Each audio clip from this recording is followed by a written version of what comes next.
Hello बच्चों, नमस्कार। आप लोग देख रहे हैं यूट्यूब चैनल एमसीआई और मैं हूं विकास त्रिपाठी। बच्चों, आज हम लोग वृत्त में प्रयोग होने वाले त्रिभुजों की सर्वांग समता के नियमों के बारे में पढ़ेंगे। यानी त्रिभुज की सर्वांग समता के नियम हम पढ़ेंगे जो कि वृत्तों में प्रयोग होते हैं। तो सबसे पहले मतलब समझते हैं सर्वांग सम। इस शब्द का मतलब क्या है जिसके हम नियम पढ़ने जा रहे हैं। सर्वांग सम शब्द को अगर हम अलग अलग बांटें, संधि विच्छेद करें तो सर्व और प्लस अंग और प्लस सम। सर्व माने सभी, अंग माने भाग और सम मतलब समान। यानी ऐसी वस्तुएं या आकृतियां जिनके सभी भाग आपस में बराबर यानी समान होते हैं, वे आकृतियां सर्वांग सम आकृतियां कहलाती हैं। अगर हम सर्वांग समता के सिद्धांत की बात करें तो सर्वांग सम कब कहेंगे? जब एक आकृति को दूसरे आकृति पर अध्यारोपित कर दिया जाए यानी रख दिया जाए और दूसरी आकृति पहली आकृति को पूरा पूरा ढक ले तो वे आकृतियां सर्वांगसम आकृतियां कहलाती हैं। चाहे वे वृत्तों की आकृतियां हों, चाहे वो चाप हों और चाहे वो त्रिभुज। लेकिन अगर हमें त्रिभुजों को सर्वांगसम दिखाना है तो इसके लिए 5 नियम है। मुख्यतः 4 नियम है, एक ऊपर प्रमेय में नियम आता है, तो कुल मिलाकर 5 नियम आ जाते हैं। तो चलिए देखते हैं इन 5 नियमों को। नियम नंबर 1, पहला नियम है भुजा कोण भुजा, यानी जिसको शॉर्ट में SAS सर्वांग समता नियम कहते हैं। यहां पर S मतलब साइड होता है, A मतलब एंगल होता है। तो साइड माने भुजा, एंगल माने कोण, साइड माने भुजा, तो भुजा कोण भुजा, जिसको हमने यहां विस्तार में लिखा हुआ है। यानी भुजा कोण भुजा जो सर्वांग समता नियम है वो क्या है, तो हमने इसकी PDF फाइल आपको कल भेज दी थी। आज आप लोग संभवतः उसको पढ़कर तैयार भी हुए होंगे। मैंने उसमें लिखा हुआ था कि आप लोग इन नियमों को 1-2 बार अवश्य पढ़ें। तो आपने पढ़ा होगा कि मैंने लिखा था, जब किसी एक त्रिभुज की 2 भुजाएं और उनके बीच का कोण दूसरे त्रिभुज की 2 भुजाएं और उनके बीच का कोण आपस में बराबर होते हैं तो वे त्रिभुज SAS सर्वांग समता नियम से सर्वांग सम होते हैं। यानी हमने यहां पर 3 चीजें बोली। जब किसी एक त्रिभुज की 2 भुजाएं और उनके बीच का कोण, ये 2 भुजाएं हो गई त्रिभुज की AB और BC और उनके बीच का कोण भी हो गया। दूसरे त्रिभुज की 2 भुजाएं और उनके बीच का कोण आपस में बराबर होते हैं। हमने यहां बराबर दर्शाने के लिए बराबर चिन्हों का प्रयोग किया है। इसमें एक चिन्ह है, इसमें एक चिन्ह है, मतलब ये बराबर है। इसमें 2 चिन्ह है, इसमें 2 चिन्ह है, मतलब ये बराबर है। इसमें 3 चिन्ह है, इसमें 3 चिन्ह है, मतलब ये भी बराबर है।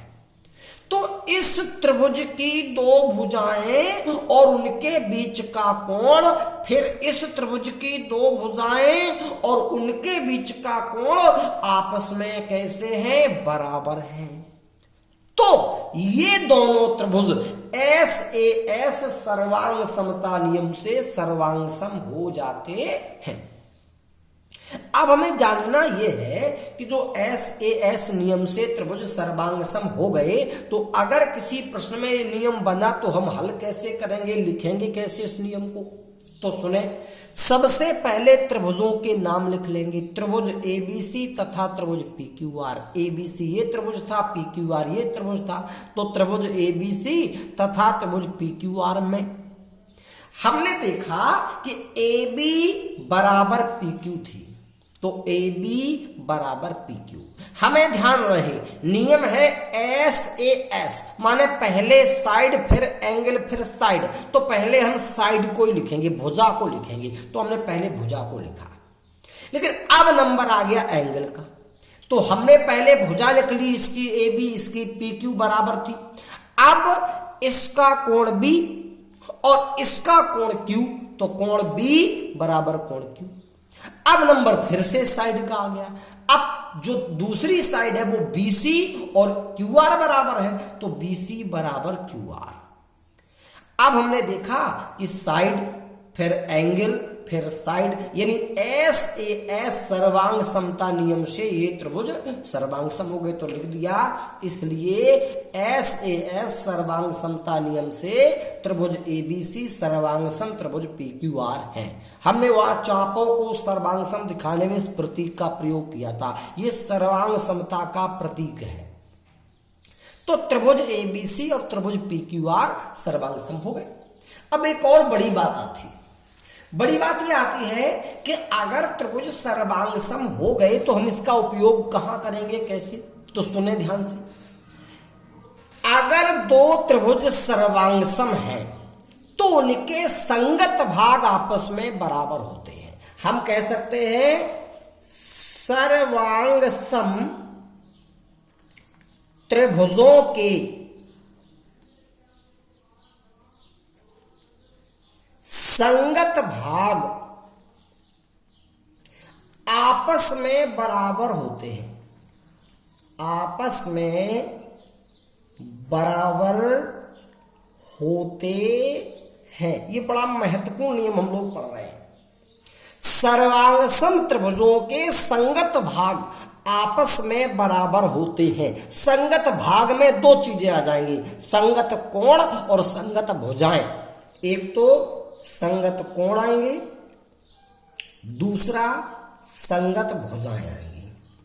अब हम कैसे जानेंगे कि संगत कोण कौन से कोण हैं, संगत भुजाएं कौन सी भुजाएं हैं? तो इस नियम को बहुत ध्यान से सुनेंगे और इसको बहुत अच्छे से याद कर लेंगे। अगर याद ना रहे तो कहीं लिख लेंगे, फिर याद कर लेंगे।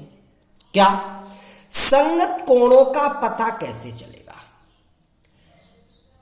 त्रिभुज की जो भुजाएं आपस में बराबर होती हैं उनके सामने वाले कोण संगत कोण कहलाते हैं। जैसे आप लोग देख रहे थे, इन त्रिभुजों में भुजा AB भुजा PQ के बराबर थी। हमने कहा था सर्वांगसम त्रिभुजों में जो भुजाएं आपस में बराबर होती हैं उन्हीं के सामने वाले कोण संगत कोण कहलाते हैं। अगर भुजा AB भुजा PQ के बराबर है तो AB के सामने का कोण C और PQ के सामने का कोण R, ये संगत कोण कहलाएंगे। और अभी हमने नियम पढ़ा था, सर्वांगसम त्रिभुजों के संगत कोण और संगत भुजाएं बराबर होती हैं, तो हम कह सकते हैं कि कोण C और कोण R आपस में बराबर होंगे। यही हमने आगे लिखा हुआ है। चूंकि सर्वांगसम त्रिभुजों के संगत भाग आपस में बराबर होते हैं, इसलिए कोण C बराबर R। हम कैसे पहचान गए कोण C और R संगत कोण होंगे? क्योंकि जो भुजाएं आपस में बराबर थीं उन्हीं के सामने के कोण संगत कोण होंगे, इसलिए C और R संगत कोण हो गए। संगत कोण आपस में बराबर होते हैं तो C बराबर R होगी। संगत कोणों को तो पहचान लिया, अब संगत भुजाएं कैसे पहचानेंगे? फिर वही सिस्टम, सर्वांगसम त्रिभुजों के जो कोण आपस में बराबर होते हैं उनके सामने की भुजाएं संगत भुजाएं कहलाती हैं। जैसे हमारे त्रिभुज ABC और PQR में कोण B और कोण Q आपस में बराबर है। अगर कोण B और Q बराबर है तो कोण B के सामने भुजा AC और कोण Q के सामने भुजा PR, ये AC और PR जो है ये संगत भुजाएं हैं। क्योंकि हमने कहा था सर्वांग सम त्रिभुजों में जो कोण आपस में बराबर होते हैं उनके सामने वाली भुजाएं संगत भुजाएं कहलाती हैं। यानी त्रिभुज एबीसी में और त्रिभुज पीक्यूआर में एसी भुजा और पीआर भुजा ये संगत भुजाएं हैं, और सर्वांग सम त्रिभुजों में संगत भाग आपस में बराबर होते हैं, तो फिर एसी और पीआर ये बराबर हो गई, एसी बराबर पीआर। इसके बाद फिर से देखो ए बी पी क्यू बराबर थी, इनके सामने के कोण संगत कोण बराबर हो गए। कोण बी कोण क्यू के बराबर था, इनके सामने की भुजाएं संगत भुजाएं हो गई, बराबर हो गई। अब फिर से बीसी बराबर क्यू आर था, मतलब और भुजाएं बराबर थी बीसी और क्यू आर, तो इनके सामने वाले कोण भी संगत कोण होंगे। यानी बीसी के सामने ए और क्यू आर के सामने पी, तो कोण ए और पी भी संगत कोण हो गए। तो फिर कोण ए बराबर पी, क्योंकि संगत कोण बराबर होते हैं सर्वांग सम त्रिभुजों में। तो इस प्रकार से हमने पाया कि अगर दो त्रिभुज सर्वांग सम हो तो उनके संगत भाग आपस में बराबर होते हैं, और इस आधार पर हम उसके शेष 3 भागों को भी बराबर लिख सकते हैं। बच्चों इस नियम को एक बार फिर ध्यान से सुने।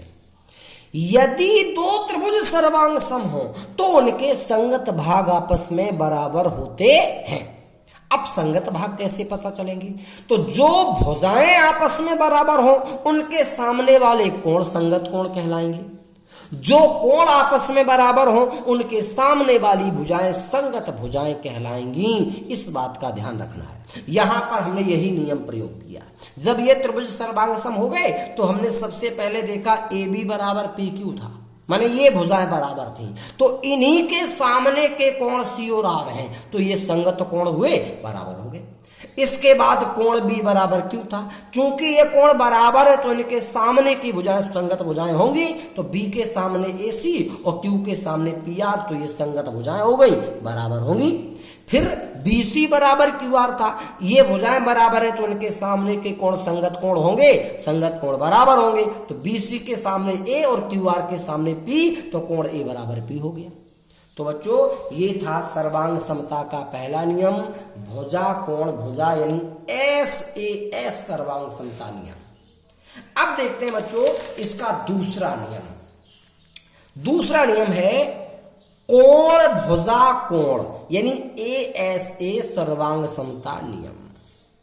ये नियम कब प्रयोग होता है? पिछला नियम तो हमने देखा था, पिछले नियम में हमने देखा था कि जब एक त्रिभुज की 2 भुजाएं और उनके बीच का कोण दूसरे त्रिभुज की भी 2 भुजाएं और उनके बीच का कोण बराबर हो जाए तो ऐसे एस नियम से त्रिभुज सर्वांग सम हो जाते। अब नियम आ गया ए एस ए, माने एंगल साइड एंगल, माने भुजा कोण भुजा कोण। देखते हैं, जब किसी त्रिभुज, ये प्रतीक त्रिभुज का प्रतीक है, जब किसी त्रिभुज के 2 कोण तथा उनकी अंतर्गत भुजा को छोड़, अंतर्गत भुजा, जब किसी त्रिभुज के 2 कोण तथा उनकी अंतर्गत भुजा दूसरे त्रिभुज के 2 कोण तथा उनकी अंतर्गत भुजा आपस में बराबर होते हैं, वे त्रिभुज ए ऐसे सर्वांग समता नियम से सर्वांग सम होते हैं। बच्चों यहां पर एक शब्द आया 2 कोण उनकी तथा उनकी अंतर्गत भुजा। ये अंतर्गत भुजा क्या होती है? तो ध्यान देंगे, यहां पर ये त्रिभुज एबीसी है। अगर एबीसी में कोण बी और सी ले लिया हमने, तो कोण बी और सी जो दोनों में भुजा आएगी, जो उन दोनों के बीच में भुजा पड़ेगी, उसी को हम कोण बी और सी की अंतर्गत भुजा कहते हैं। तो यहां पर अगर हम कोण बी और सी लेंगे तो अंतर्गत भुजा बनेगी बीसी।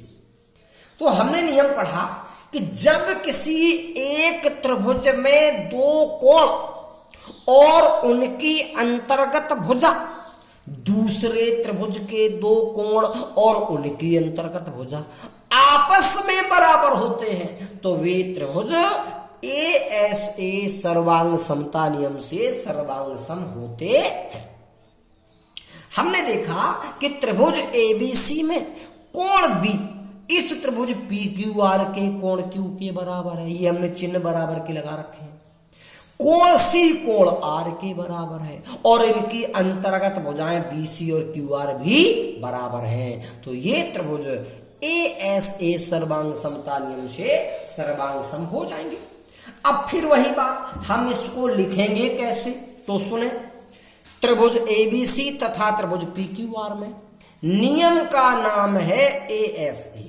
पहले एंगल, फिर साइड, फिर एंगल। तो पहले एंगल हमने देखा, इस त्रिभुज एबीसी में कोण बी और इस त्रिभुज पीक्यूआर में कोण क्यू कैसे है, बराबर है। तो कोण बी बराबर क्यू, पहले हमने एंगल लिख लिया। अब नंबर साइड का आया, साइड का आया तो अब हमने देखा साइड इसकी बीसी इसकी क्यूआर के बराबर है, तो बीसी बराबर क्यूआर आ गया। अब फिर एंगल का नंबर आ गया, तो फिर से एंगल देखो, इसका एंगल सी इसका एंगल आर, ये बराबर है, तो सी बराबर आर हो गया। यानी पहले एंगल, फिर साइड और फिर एंगल, बन गया ए एस ए नियम। तो ए एस ए सर्वांग समता नियम से ये त्रिभुज सर्वांग सम हो गए, एबीसी सर्वांग सम पीक्यूआर। अगर त्रिभुज सर्वांग सम हो गए तो इनके संगत भाग आपस में बराबर होंगे। ढूंढे संगत भाग। पहले कोण बी बराबर क्यू था, जो कोण बराबर हो गए इनके सामने की भुजाएं संगत भुजाएं होंगी। तो देखो बी, बी के सामने एसी, एसी आ गई। यहां क्यू, क्यू के सामने पी आर, तो एसी और पी आर संगत भुजाएं हो गई, तो एसी बराबर पी आर हो गई। फिर आ जाओ, बीसी बराबर क्यू आर था, ये भुजाएं बराबर थी, तो इनके सामने के कोण संगत कोण होंगे। तो बीसी, बीसी के सामने ए, इधर क्यू आर के सामने पी, तो ए और पी संगत कोण हो गए, तो ए बराबर पी लिख दिया। इसी प्रकार कोण सी बराबर आर था, ये कोण बराबर थी, तो इनके सामने की भुजाएं संगत भुजाएं होंगी। तो सी के सामने की भुजा ए बी और आर के सामने की भुजा पी क्यू, तो ए बी बराबर पी क्यू, यही संगत भुजाएं होंगी, ये आपस में बराबर हो गई। तो इसके शेष तीन भाग जो थे वो भी आपस में बराबर हो गए। ये था बच्चों नियम नंबर 2। अब बात करते हैं नियम नंबर 3। नियम नंबर 3 है कोण कोण भुजा, यानी ए एस नियम, सर्वांग समता नियम, यानी एंगल, एंगल, साइड। बच्चों अगर ध्यान से देखो तो ये नियम और ये नियम कुछ एक जैसा समझ में आ रहा है। इसमें ए एस ए, इसमें ए एस, केवल क्रम अगर छोड़ दें, इसमें भी दो कोण एक भुजा, इसमें भी दो कोण एक भुजा, लेकिन इसमें दो कोण उसकी अंतर्गत भुजा थी इसलिए बीच में आई थी। इसमें अंतर्गत भुजा नहीं होगी क्योंकि बीच में एस नहीं है, यही अंतर है। तो चलिए इस नियम को भी देखते हैं। जब किसी एक त्रिभुज के दो कोण तथा उनकी अंतर्गत भुजा को छोड़कर कोई अन्य भुजा, उसमें अंतर्गत भुजा थी, इसमें अंतर्गत भुजा नहीं है, अंतर्गत भुजा को छोड़कर कोई अन्य भुजा, दूसरे त्रिभुज के दो कोण तथा उनकी अंतर्गत भुजा को छोड़कर कोई अन्य भुजा आपस में बराबर होते हैं, तो वे त्रिभुज ए एस सर्वांग समता नियम से सर्वांग सम होते हैं। बच्चों दिख रहा होगा आपको इस चित्र में त्रिभुज एबीसी और त्रिभुज पीक्यूआर है। इसमें एक कोण बी क्यू के बराबर है, चिन्हों से समझ में आ रहा है, लिखा हुआ है। सी कोण आर के बराबर है, लेकिन अब की बार भुजा इनके अंतर्गत वाली नहीं है, अब की बार कोई अन्य भुजा है जो इसकी अंतर्गत भुजा नहीं है, तो इसकी एसी और इसकी पी आर बराबर है। अब अगर दो कोण और उनकी अंतर्गत भुजा को छोड़कर अन्य भुजा, दूसरे त्रिभुज के भी दो कोण और अन्य भुजा आपस में बराबर हो गए, त्रिभुज सर्वांग सम हो जाएंगे। अब लिखेंगे कैसे, तो फिर से आ जाओ। नियम है ए एस, माने पहले एंगल फिर साइड। ध्यान ये देना है, इस साइड से पहला एंगल दूर है, दूसरा एंगल पास है, तो पहले जो साइड से दूर एंगल पड़ता है वो ले लो, यानी साइड के सामने वाला एंगल, जो साइड बराबर हो रही है। तो हम सबसे पहले ले लेंगे एंगल बी और क्यू, क्योंकि जो साइड बराबर उसके सामने पड़ेगा ही। वैसे अनिवार्यता नहीं है, अगर ऐसा करो तो बहुत अच्छा होगा। तो हमने देखा कोण बी कोण क्यू के बराबर है, तो त्रिभुज एबीसी तथा त्रिभुज पीक्यूआर में कोण बी बराबर क्यू हो गया। अब एक एंगल हो गया, दूसरा एंगल देखें, दूसरे एंगल में यहां कोण सी कोण आर के बराबर है, तो कोण सी बराबर कोण आर हो गया। तीसरे में देखें कि भुजा AC भुजा PR के बराबर है, तो AC बराबर PR हो गया। अब एंगल, फिर एंगल और फिर साइड, माने AAS सर्वांग समता नियम से ये त्रिभुज सर्वांग सम हो गए हैं। अब अगर त्रिभुज सर्वांग सम हो गए हैं तो सर्वांग सम त्रिभुजों के संगत भाग बराबर होते हैं, तो इसके भी होंगे। अब बच्चों संगत भागों को उस प्रकार ढूंढना जो पहले हमने प्रक्रिया बताई थी उससे ढूंढना थोड़ा कठिन। चलिए एक हम और प्रक्रिया बता देते हैं। बच्चों हम देख रहे हैं कि इस त्रिभुज में कोण B बराबर कोण Q है, देख रहा हो। तो B के सामने की भुजा AC, B के सामने AC। अब चूंकि भुजा AC तो पहली बराबर हो चुकी, अब इसको दोबारा तो लिख नहीं सकते, तो चलो इसको छोड़ देते हैं। अब कोण C बराबर R है। C के सामने की भुजा, C के सामने की भुजा AB और R के सामने भुजा PQ, ये तो नहीं आई थी, तो फिर AB बराबर PQ। अब देखना यह है कि AC PR पहले से बराबर थी, AB बराबर PQ भी हो चुकी, तो अब तो एक ही जोड़ा बचा भुजाओं का। इसमें भुजा AC हो गई, AB हो गई, BC बची। इसमें भुजा PR हो गई, PQ हो गई, BQR बची। तो फिर निश्चित है इसकी जो तीसरी भुजा बची है BC और इसकी जो तीसरी भुजा बची QR, निश्चित यही संगत भुजाएं बनेंगी, तो यही आपस में बराबर होंगी। अब ये बराबर हो गई तो चाहे तो इन्हीं के सामने के कोण देख लो, और चाहे फिर वही लॉजिक, इसका कोण भी हो चुका, C हो चुका, तो इसका निश्चित A बचा।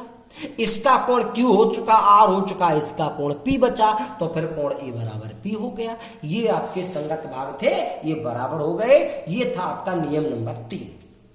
अब बच्चों नियम नंबर 4 देखते हैं। चौथा नियम होगा भुजा भुजा भुजा, यानी SSS सर्वांग समता नियम। जब किसी एक त्रिभुज की तीनों भुजाएं, नाम है ये, साइड साइड साइड तीनों ही भुजाएं आ गई। जब किसी एक त्रिभुज की तीनों भुजाएं दूसरे त्रिभुज की तीनों भुजाएं आपस में बराबर होती हैं, तो वे त्रिभुज SSS सर्वांग समता नियम से सर्वांग सम होते हैं। दिख रहा होगा बच्चों, जो दो चित्र बने हैं इसमें ये भुजा AB इस भुजा PQ के बराबर है, भुजा BC भुजा QR के बराबर है, भुजा AC भुजा PR के बराबर है। अगर ये तीनों भुजाएं बराबर है तो त्रिभुज सर्वांग सम होंगे। अब लिखेंगे कैसे, तो त्रिभुज ABC तथा त्रिभुज PQR में इसकी AB बराबर PQ, इसकी भुजा BC बराबर QR और इसकी भुजा AC बराबर PR, यानी तीनों भुजाएं हो गई। तो साइड साइड साइड यानी SSS सर्वांग समता नियम से त्रिभुज ABC सर्वांग सम त्रिभुज PQR। अब चूंकि त्रिभुज सर्वांग सम है तो इनके संगत भाग आपस में बराबर होंगे। संगत भाग बराबर होंगे तो आप क्रम से देखते जाइए। AB बराबर PQ है, जो भुजाएं बराबर हैं सामने के कोण संगत कोण होंगे। AB के सामने C, PQ के सामने R, C बराबर R। इसी प्रकार BC बराबर QR है, तो BC के सामने कोण A और QR के सामने कोण P। इसी प्रकार से AC बराबर PR है, तो AC के सामने B और PR के सामने Q। बच्चों आप लोग सोच रहे होंगे कि हम चित्र तो देख नहीं रहे, हम ऐसे ही कह रहे हैं BC के सामने A। तो सभी छात्र जानते होंगे, कक्षा 8 में 7 में बताया गया होगा, त्रिभुज की भुजा में दो शीर्ष आ जाते हैं, तीसरा शीर्ष उसके सामने का कोण होता है। जैसे BC A बचा तो सामने कोण A पड़ेगा, ये AC सामने कोण B पड़ेगा, ये PR सामने कोण Q पड़ेगा, ये QR सामने कोण P पड़ेगा। माने जो दो बिंदु भुजा में आ गए, जो तीसरा छूटा वही सामने का कोण है। इस आधार पर हम इनके सम्मुख कोण बताए जा रहे हैं। और अगर कोण दिया हो तो जो कोण में बिंदु आ गया उसके छोड़ दो, शेष दो बिंदु मिलकर भुजा बनाते हैं सामने वाली। जैसे कोण B के सामने की भुजा AC, क्योंकि B इसमें आ गया, B छोड़ो AC बची, तो AC भुजा सामने होगी कोण B के। तो इस प्रकार से हम सम्मुख कोण सम्मुख भुजाओं को बिना चित्र देखे ही समझ लेते हैं। अगर आपको ये बात समझ में नहीं आती तो आप लोग चित्र से भी समझ सकते हैं, कोई समस्या नहीं है। बच्चों ये चौथा नियम था। अब देखते हैं नियम नंबर 5। पांचवा नियम है समकोण कर्ण भुजा, जिसको RHS सर्वांग समता नियम कहते हैं। R माने राइट एंगल, H माने हाइपोटेन्यूज और S माने साइड। राइट एंगल माने समकोण, हाइपोटेन्यूज माने कर्ण और साइड माने भुजा, माने समकोण कर्ण भुजा नियम। जब किसी एक समकोण त्रिभुज में कर्ण तथा एक भुजा दूसरे समकोण त्रिभुज में कर्ण तथा एक भुजा आपस में बराबर होते हैं तो वे त्रिभुज RHS सर्वांग समता नियम से सर्वांग सम होते हैं। आप लोगों को चित्र में दो त्रिभुज दिख रहे हैं, एक त्रिभुज ABC है, एक त्रिभुज PQR है, दोनों समकोण त्रिभुज है, क्योंकि ये नियम ही समकोण त्रिभुज में लगता है, RHS नियम। समकोण कर्ण भुजा, समकोण नहीं होगा तब तक ये चलेगा नहीं। तो इसमें कोण B, इसमें कोण Q आपको समकोण दिख रहा है। समकोण के अलावा कर्ण भी इनके बराबर है और एक एक भुजा भी बराबर है, तो RHS नियम से ये त्रिभुज सर्वांग सम हो जाएंगे। अब लिखना कैसे, फिर वही समस्या। तो त्रिभुज ABC त्रिभुज PQR में इसका कोण B और इसका Q बराबर है, क्योंकि सबसे पहले राइट एंगल मन समकोण आता है, फिर कर्ण आता है, फिर भुजा। तो पहले समकोण लिखो। समकोण, इसमें कोण B समकोण है और इसमें कोण Q समकोण, तो कोण B बराबर Q बराबर 90 अंश। अब कर्ण का नंबर आया, इसका कर्ण AC और इसका कर्ण PR बराबर है, तो AC बराबर PR। इसी प्रकार इसकी भुजा BC, इसकी भुजा QR बराबर, तो BC बराबर QR। इसलिए RHS सर्वांग समता नियम से त्रिभुज ABC सर्वांग सम त्रिभुज PQR। अब चूंकि त्रिभुज सर्वांग सम है तो इनके संगत भाग आपस में बराबर होंगे। अब संगत भाग कैसे जाने, तो इसमें भी संगत भाग उसी लॉजिक से जैसे हमने तीसरे नियम में देखे थे। कैसे, देखो इसमें कोण B बराबर Q आया है। अब कोण B के सामने भुजा देखोगे तो AC तो आएगी, B के सामने AC तो पहले से आई है, तो ये भी छोड़ो ये भी छोड़ो, क्योंकि ये तो आमने सामने की है। अब बचा BC बराबर QR, तो BC भुजा QR के बराबर है, तो BC के सामने का कोण A और QR के सामने का कोण P, तो कोण A बराबर P, ये संगत भाग हो गए। अब सोचने की बात यह है कि दो भुजाएं आ चुके हैं AC और BC, तीसरी कौन बची, AB बची।